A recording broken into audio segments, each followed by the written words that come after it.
So yun na nga, after natin mag-charity sa may barangay Aga, Nasugbo, Batangas, pansin ko, umigiwang-giwang ako, pabalik ng Cavite. Yan na, Baya Cabiang Tunnel. Pansin ko, bakit parang iba yung takbo. So yun pala, pagdaan ko sa vulcanizing shop, na-check nila na merong pako. So nung chinek, sumisingaw na yung gulong, malambot na. So bumili agad ako ng tire sealant. So worth 100 pesos. Yun, tinanggal na yung pako. Sobrang laki ng pako, didos. Sa mga kalasada yun eh. Kaya mag-ingat kayo dyan sa mga ganyan. Yung tire sealant lang katapat nyan. Pag nalagyan mo ng tire sealant dyan, kahit mapako pa yung sa susunod, diya basta-basta sisingaw. So makakarating at makakarating ka. No? So wag mo rin tatanggalin kasi lalo kang lalambot ang gulong mo. So yun, after natin magpa-vulcanize, makyat na tayo. Bakit na tayo ng Balaytigi, Canyon Cove, napakaganda dyan, ganda ng video. Kaya na bawal na ngayon mag-picture dyan, bawal na tumigil. Private property kasi. Bakit na tayo? Kasi dadaan tayo ng Balaytigi sa bahay nila Talapoka at saka ni Monkey Woman. So makikikain muna tayo ng lunch bago tayo bumakbak pabalik ng Cavite. So wala pala sila Monkey doon, nasa Mindoro pala. Dumaan lang tayo, kumain na rin tayo. Kasi meron din binigay si Talapoka kay Fujiko. No? Shout out kay Beb. Thank you Beb. No? Yung sapatos. Nagkasya naman kay Jasmine ngayon. Kaya lang manipis yung medyas niya. Hindi siya pwede mag-medyas ng makapal. So ito yung daan paakyat ng Balaytigi. Ito yung isang alternate route na kung babalik ka ng bibiyahe ka ng Cavite Baya Cabiang Tunnel. Isa to sa alternate route. Dalawa kasi daan dyan. Meron din sa bayan ng Nasugbo, doon dumadaan yung bus kasi medyo patag dito kasi medyo malalalim ang kurbada rito. Malalalim ang aahon dito kaya mahirapan yung bus. Kung gusto nyo mag-bus, meron doon. Nasugbo, bayan, may daan doon. Ang labas naman nun, doon sa may pinaka-luok, yun ang daan doon. So yan, nandito na tayo. So yan, kaya muna tayo. Diyan yung anak ni Monkey, si Kira, at saka si Beb. Yun, so thank you sa masarap na palansa pinais na isda. So tara, bakbak na tayo. So after natin mag-charity, dumaan tayong Balaytigi. Dito, inulan tayo, inabot tayo ng ulan, oh. Pabalik na tayo, papuntang Cabiang. Cabiang na yung daan natin kasi inulan tayo. Lakas sa ulan. Okay. Yun o. La.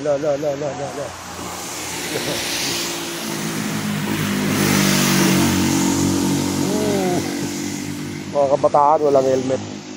So tara. Hindi naman siguro lalakas to. So, diretso na tayo. Uwi na tayo. Kasi namamaga yung paa natin. Ano? Nakasuot lang tayo, maga yung paa natin yan. Kaya tara, let's go. Uwi na tayo. Lakas ng ulan! Grabe!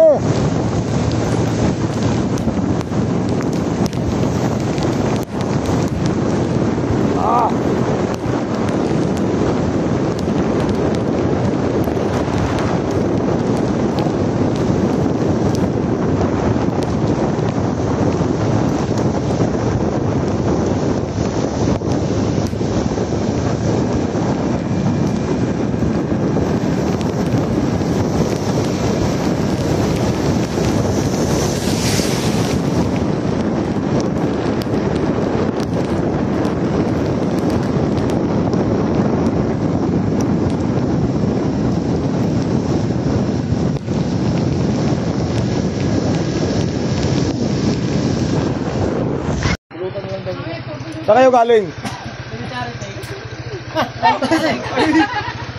Ikaw pala yan! Nagulat to mga to. Mga Tagawan Cavite Riders Club yun. Shout out. Galing din ako charity. Nagpunta ba kayo? Ang ulan, grabe.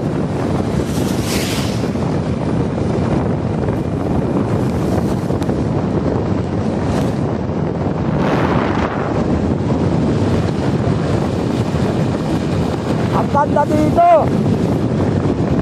Ang ganito, wow. Woo.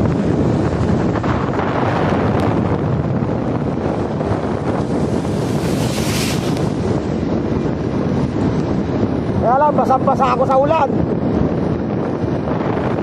Woo.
muna ako.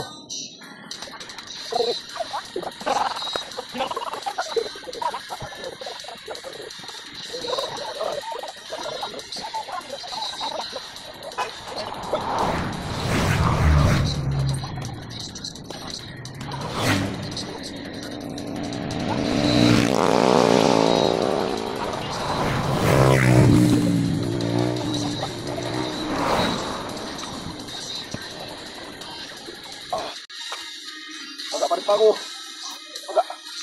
Ano? Oh.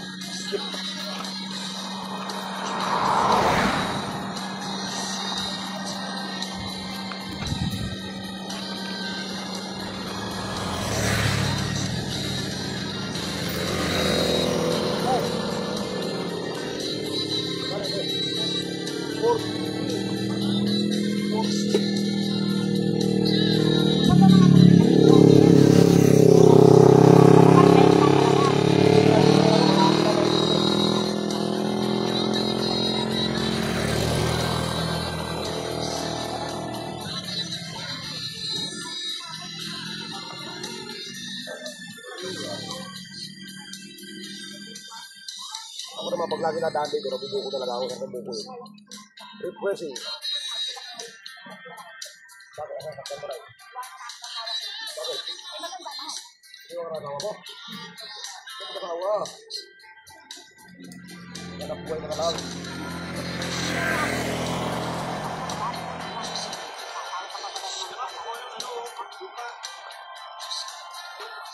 Kaya ko akong bayad na yan. Ikaw ng buko.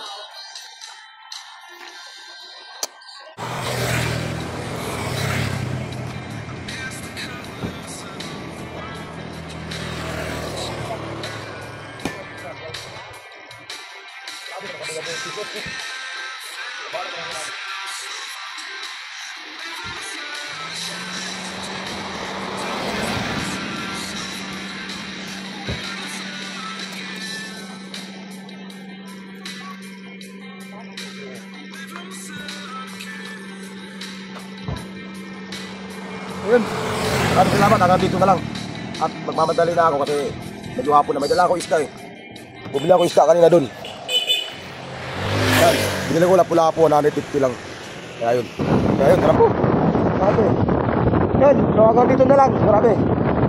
Kaya ako sa ulan, kailangan ko magmadali. Ano? Kaya maraming salamat sa inyo. God bless us all. Bye bye everyone, peace.